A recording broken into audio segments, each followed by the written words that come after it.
সামনেই গুরু পূর্ণিমা।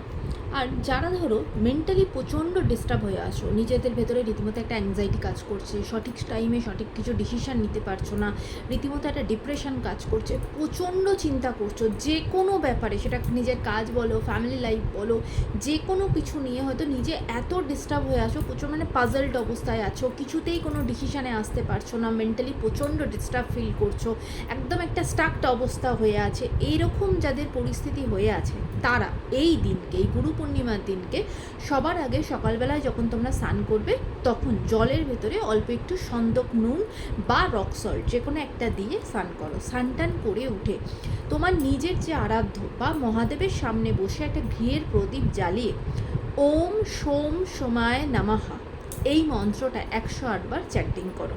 এমনকি এই কাজটা তুমি সন্ধ্যাবেলাতেও করতে পারো, সন্ধ্যের পরেও করতে পারো, এবং সন্ধ্যের পরে চন্দ্রদেবকে স্মরণ করে চন্দ্রদেবের দিকে তাকিয়ে তোমার বাড়ির যেখান থেকে চন্দ্রদেবকে দেখা যায় সেখানে তাকে প্রণাম করো।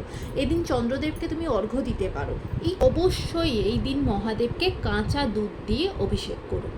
এই কাজটা তুমি এই দিন থেকে শুরু করে রেগুলারলি করতে পারো, যতদিন না তুমি মেন্টালি নিজে স্টেবল অবস্থায় আসছো, বা প্রত্যেক সোমবার করতে পারো, এমনকি প্রত্যেক পূর্ণিমাতে এই কাজটা তুমি করতে পারো। এটা মেন্টালি স্টেবিলিটি আনার জন্য বা নিজে তোমাকে নিজে ইমোশনালি স্টেবল অবস্থায় আনার জন্য কিন্তু খুব ভালো একটা রেমেডি। এই ছোট ছোট কাজগুলো এই দিনকে করো, অবশ্যই উপকার পাবে।